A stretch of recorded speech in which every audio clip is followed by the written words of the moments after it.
तनक्कड़ में नया दिन, सूरज की चमचमाती धूप और परिंदों की खुशगवार आवाज़ों से शुरू हुआ। दद्दू ने ढोलू से कहा, बेटा, अब तबीयत कैसी है? ढोलू बोला, दद्दू जी, मैं अब बिल्कुल ठीक हूँ। दद्दू बोले, रुको, मैं तुम्हारे लिए नाश्ता लाता हूँ। फिर दवा भी तो लेनी है ना। छोटू ये सब देख रहा था। दद्दू जब बावर्ची खाने में गए और नाश्ता बनाने लगे तो छोटू बोला, अरे यार, दद्दू तो सिर्फ तुमसे प्यार करते हैं, मुझसे नहीं। ढोलू बोला, अरे नहीं नहीं, वो हम दोनों से प्यार करते हैं। छोटू बोला, फिर वो इतनी मीठी मीठी बातें तो सिर्फ तुम ही से करते हैं, मुझसे तो ऐसा कभी नहीं कहा। ढोलू इस बात पर हंस दिया और बोला, अरे यार, कल शाम को मेरी तबीयत बहुत खराब थी, तुम सो रहे थे। मेरी तबीयत खराब होने की वजह से मुझे दद्दू से स्पेशल ट्रीटमेंट मिल रहा है। छोटू अभी कुछ बोलने ही वाला था कि दद्दू ने कहा, आ जाओ बच्चों, नाश्ता तैयार है। फिर वो दोनों नाश्ता करने के लिए चले गए। दूसरी तरफ लल्ला तैयार हो चुका था।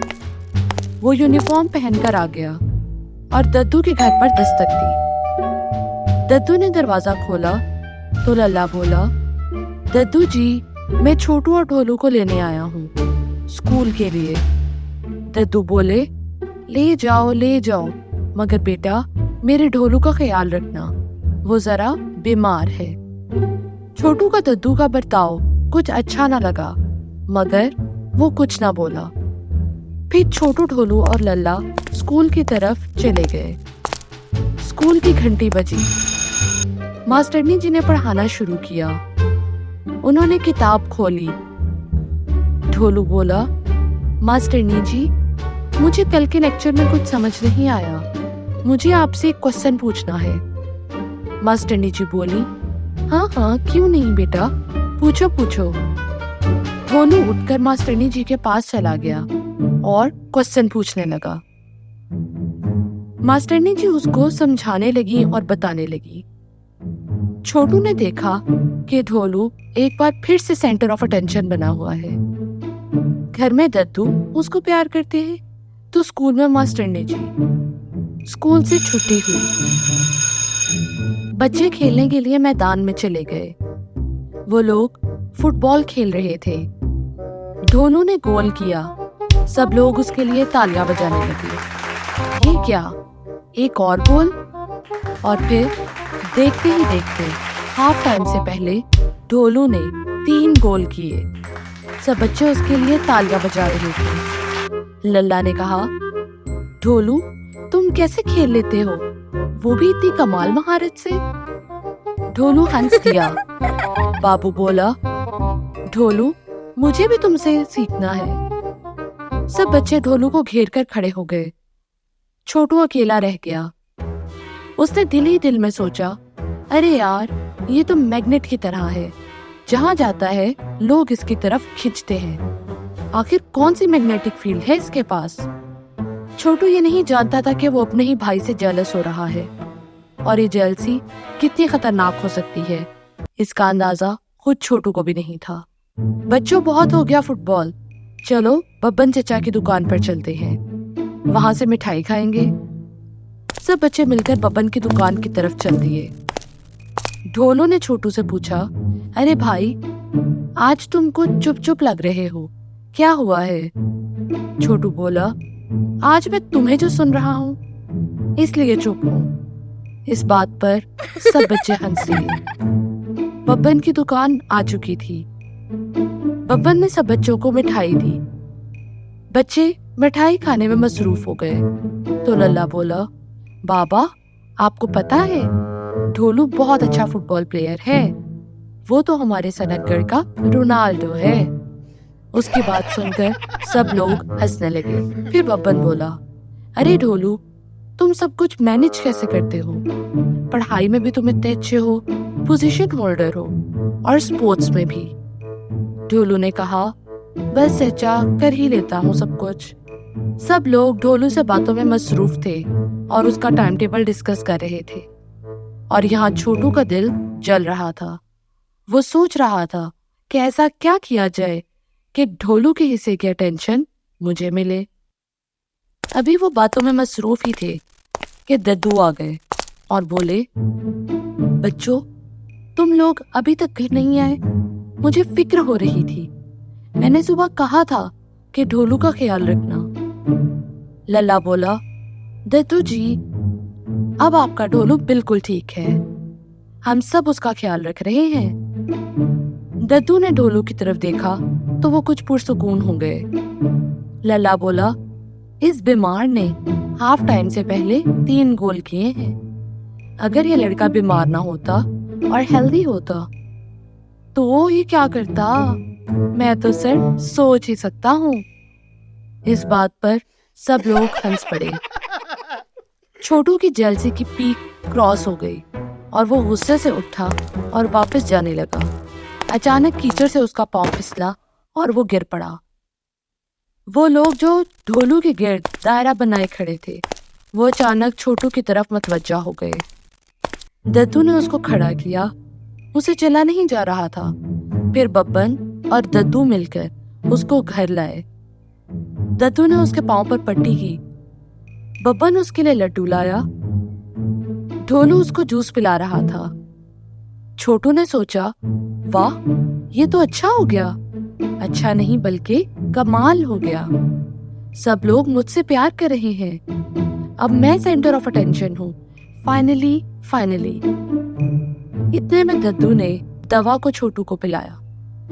छोटू जेलसी की आग में ये कड़वी दवाई को भी शहद जैसा महसूस कर रहा था। दवा लेने के बाद छोटू सो गया और सब लोग उठकर कमरे से बाहर आ गए। दद्दू ने ढोलू से कहा, बेटा, जाओ और जाकर मास्टरनी जी को बता दो कि छोटू अब 2 दिन तक स्कूल नहीं आ सकेगा। उसको चोट लगी है। दोनों ने जी में सर हिला दिया और मास्टरनी जी की तरफ चला गया। बब्बन और लल्ला अपने घर गए। अगला दिन परिंदों की चहचहाहट के साथ शुरू हुआ। दद्दू ने ट्रे में नाश्ता लगाया और फिर छोटू के कमरे में गए और उसको जगाया। छोटू की आंख खुली तो देखा दद्दू नाश्ता लेकर उसके पास बैठे थे और ढोलू बाहर अकेला बैठकर नाश्ता कर रहा था। ये देखकर छोटू को बहुत ज्यादा खुशी हुई और उसको बहुत सुकून मिला। फिर दद्दू बोले, बेटा, नाश्ता कर लो और दवा लो, फिर तुम आज सारा दिन आराम करोगे। आज तुमने स्कूल नहीं जाना। तुम्हें स्कूल से छुट्टी है। तुम सिर्फ रेस्ट करो। मैं राजा जी के पास जा रहा हूँ। उनको कोई मशवरा करना है और ढोलू स्कूल जाएगा। तुमने सिर्फ रेस्ट करना है। छोटू को कुछ समझ में ना आई। ढोलू स्कूल के लिए घर से निकल गया और दद्दू महल के लिए घर से निकले, मगर छोटू अकेला रह गया। उसको एक बार फिर सब पर बहुत गुस्सा आया। उसने दिल में सोचा, यार, अब तो कुछ करना ही होगा। जब किसी को मेरी परवाह नहीं तो मुझे भी किसी की फिक्र नहीं करनी चाहिए। उसने जोर जोर से चीखना शुरू कर दिया। दद्दू भी पास ही मौजूद थे। खिड़की से छोटू की आवाज आई तो भागते भागते उसके पास गए। छोटू को कोई बहाना सुझाई ना दिया तो झूठ बोल दिया। वो दद्दू जी, वो चंद्रमुखी यहाँ आई थी। उसने मुझे डराया। मैं उठने लगा तो पाँव में फिर से दर्द होने लगा। इसलिए ही मैं चीख रहा था। दद्दू बोले, अरे, चंद्रमुखी यहाँ आई थी? ये कैसे मुमकिन है?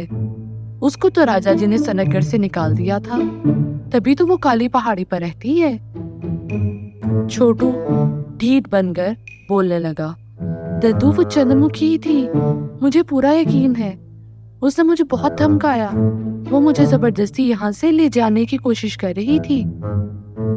दद्दू बहुत परेशान हुए और बोले, अरे, ये तो बहुत फिक्र की बात है।